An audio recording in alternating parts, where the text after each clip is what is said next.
Hello everyone, আসসালামু আলাইকুম।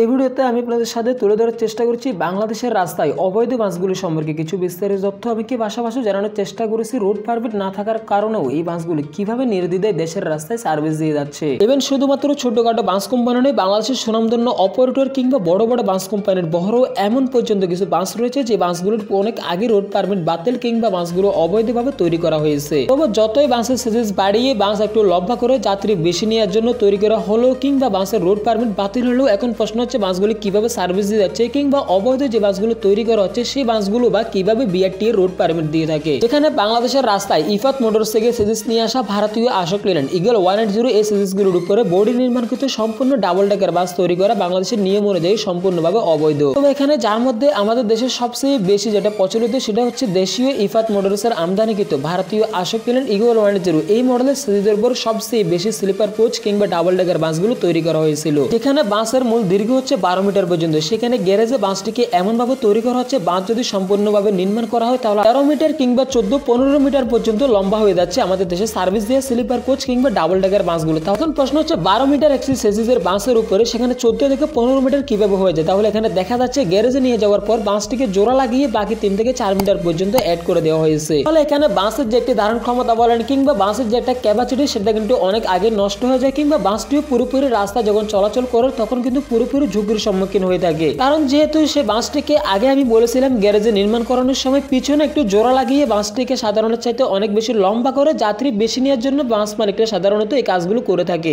এছাড়াও বাংলাদেশে এমনও কিছু সুনামধন্য বাস কোম্পানি রয়েছে যারা কিনা নতুন বাস নামানোর পর সাধারণত অনেক সময় দেখা যাচ্ছে রেজিস্ট্রেশন নাম্বার আসতে কিংবা কাগজপত্র অনেক কিছু ভুলভাল হয়ে থাকলে কিন্তু বাসগুলো রাস্তায় নামানোর অনুমতি তখন পর্যন্ত থাকে না তাদের হাতে। তবে এখানে যদিও আমাদের দেশের বাস মালিকরা এমন একটা পর্যায়ে গিয়ে পৌঁছেছে সেটা হচ্ছে গ্যারেজ থেকে নতুন বাসগুলোর কাজ শেষ হওয়ার সাথে সাথে বাসের রেজিস্ট্রেশন নাম্বার আসুক না আসুক পুরাতন বাসগুলোর সাথে নতুন বাসগুলোকেও অবৈধভাবে ভুয়া নাম্বার প্লেট লাগিয়ে সার্ভিস দেওয়া শুরু করে। তবে যদিও বাংলাদেশের বিআরটি আইন অনুযায়ী বাংলাদেশের রাস্তায় রেজিস্ট্রেশন নাম্বার বিহীন কোনো বাস চলতে পারবে না, সেটা পুরাতন হোক কিংবা নতুন কোনো বাস হোক। তবে যদিও পার্সোনালি আমি যেটা মনে করি ঠিক এই বিষয়টিকে বর্জন করেছে আমাদের দেশের বাস মালিকরা অনেক আগে থেকে। কারণ সাধারণত যেহেতু নতুন বাসগুলোর রেজিস্ট্রেশন নাম্বার আসতে একটু সময় ফলে বাস মালিকরা একটু কৌশল করে পুরাতন বাসগুলোর সাথে নতুন বাসগুলোকে ভুয়া নাম্বার প্লেট লাগিয়ে অ্যাড করে দেয়।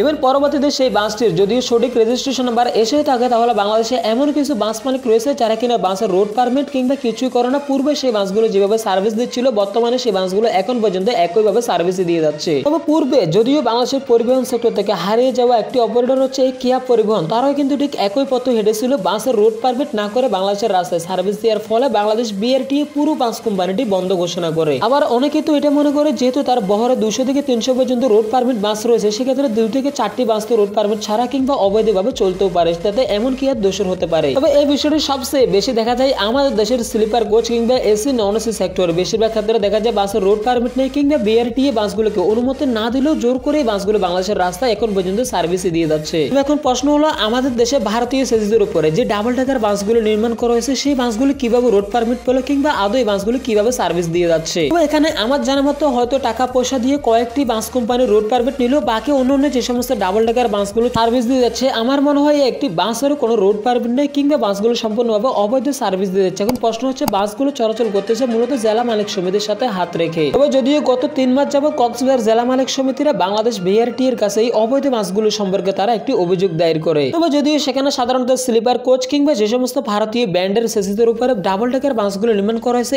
এই বাসগুলোর কথা মূলত বাংলাদেশ বিআরটি এর কাছে তারা অভিযোগ করেছে। তবে সেখানে আমি বলবো যেহেতু বাসের সেসিস বাড়িয়ে বাসকে লম্বা করে কিংবা হুবি যাবে ভুংবাং যে সমস্ত রোড পারমিট নেই এই সমস্ত বাসগুলো একই তালিকার আওতাধীন বলে আমি মনে করি। যেহেতু এই অভিযোগটা করা হয়েছে অনেক আগে ইফাত মোটরসের কাছ থেকে বাংলাদেশ বিআরটি একটি চিঠি পাঠিয়েছে, সেখানে বাংলাদেশে এমন অবৈধ 20টিরও অধিক বেশি বাসের তালিকা করা হয়েছে। ইভেন শীঘ্রই ইফাত মোটরসকে বাংলাদেশ বিআরটি এমন অবৈধ বাসগুলো তাদের সেজের উপর যে সমস্ত বাসগুলো নির্মাণ করা হয়েছে সমস্ত বাসগুলো একসাথে বন্ধের নির্দেশ দেওয়া হয়েছে। এখন প্রশ্ন হচ্ছে ইফাত মোটরস কিভাবে বাংলাদেশের এই অবৈধ বাসগুলোকে বন্ধ করবে। যেহেতু ইফাত মোটরসের আমদানিকৃত ভারতীয় সেজের উপর এই সমস্ত বাসগুলোকে অবৈধভাবে নির্মাণ করেছে, সেক্ষেত্রে ইফাত মোটরস বাংলাদেশ বিআরটি এর কাছে যদি মামলা করে তাহলে বিআরটি এই বাসগুলোকে সম্পূর্ণরূপে ডাম্প করে দেওয়া হবে। তবে যদি ভাই আমি মনে করি মাঝখান দিয়ে ফেসে গেল হচ্ছে বাংলাদেশের ইফাত মোটর, যারা কিনা যদি কাস্টমারদের বিরুদ্ধে যদি মামলা করে তাহলে বাস মালিক কিংবা ইফাত মোটরসের সাথে এতদিন ধরে যে ভালো একটি সম্পর্ক ছিল প্রথমত আমি মনে করি সেই সম্পর্কটা নষ্ট হয়ে যাবে, কিংবা পরবর্তীতে এই সমস্ত বাস মালিক আর কখনো ইফাত মোটরসের কাছ থেকে ভারতীয় ব্র্যান্ডের বাসগুলো ক্রয় করতে আসবে না। যদি বাস মালিকদের বিরুদ্ধে যদি ইফাত মোটরস মামলা না করে তাহলে বাংলাদেশ বিআরটিএ কিন্তু ইফাত মোটরসে বাংলাদেশের রাস্তায় কখনো ব্যবসা করতে দিবে না। ফলে এখানে ইফাত মোটরস এমন একটা জায়গা গিয়ে ফেসে গেছে, না পারছে ধরে রাখতে, না পারছে ছেড়ে দিতে।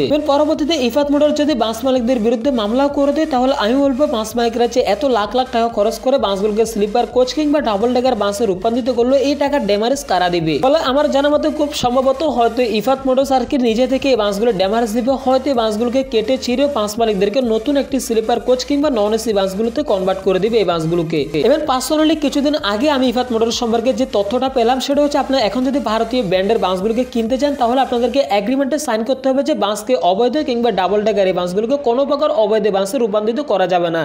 অর্থাৎ বাসের সেজেস বাড়িয়ে কিংবা বাসকে দোতলা বানানো কিংবা বাসকে ডাবল ডেকারে হাই কোয়ালিটি করা কিংবা বাসকে এমনভাবে করানো যাবে না যেটা বাংলাদেশ বিআরটি আইন অনুযায়ী অবৈধ ঘোষণা করা হয় সেই বাসটিকে। এবার বাংলাদেশের বিআরটি আইন অনুযায়ী স্লিপার কোচে কিন্তু সম্পূর্ণভাবে নিষিদ্ধ, যদিও যেহেতু ইউনিক একটি আইডিয়া কিংবা বাংলাদেশের রাস্তায় এটি সর্বপ্রথম এসেছিল, যার কারণে হয়তো আশেপাশের মানুষ বলেন কিংবা বাংলাদেশ বিআরটি বলেন ইফাত মোটরস বলেন কেউ হয়তো সে সময় হয়তো এই বিষয়টা খেয়াল করতে পারেনি যে পূর্বে এই বাসগুলোকে কোথায় নিয়ে পৌঁছাবে আমাদের দেশের বাস মালিকরা। তো বাংলাদেশের রাস্তায় ভারতীয় আশোক লেল্যান্ড ইগল 180 এসএসএস এর মডেলগুলোর উপরে সর্বপ্রথম 2014 সালে চিটাগের গ্রিনল্যান্ড পরিবহনের স্লিপার কোচ তৈরি করা হয়েছিল। এবং সেই সময়টার গ্রিনল্যান্ড পরিবহন ভারতীয় এসএসএস এর উপর নির্মাণ করা। এবং বর্তমানে স্লিপার কোচগুলোর দিকে আপনারা যদি লক্ষ্য করেন তাহলে দেখতে পারবেন যে এখানে আকাশ পাতাল ডিফারেন্স রয়েছে। এবং বর্তমানে আমাদের দেশে স্লিপার কোচের কি অবস্থা সেটা হয়তো আপনারা যারা বাস নিয়ে গবেষণা করেন কিংবা যারা সাধারণ যাত্রী রেগুলার ট্রাভেল করে থাকেন তারা হয়তো আপনারা অনেকে জানেন যে নন এসির ভাড়ায় স্লিপার কোচের সেবা দিয়ে যাচ্ছে এমন কিছু বাস মালিক রয়েছে। ফলে একই রোডে যেহেতু নন এসির ভাড়ায় স্লিপার কোচের বাসগুলো খুব অহরহ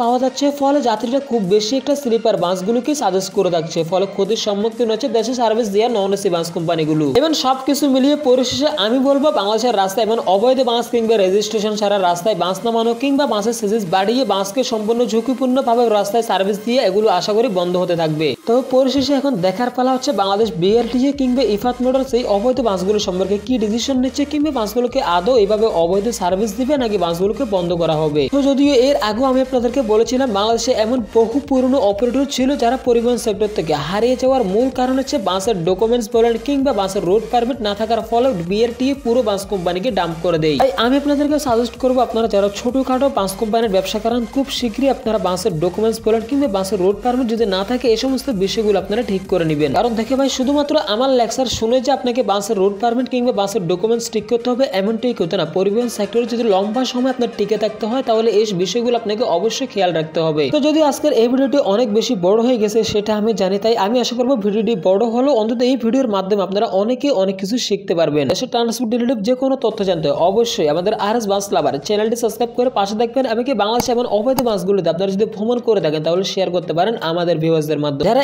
এতক্ষণ ধরে পুরো ভিডিও জুড়ে আমার সাথে ছিলেন তাদেরকে জানাই অসংখ্য অসংখ্য ধন্যবাদ। দেখা হবে নেক্সটে অন্য কোনো ভিডিওতে। আল্লাহ হাফেজ।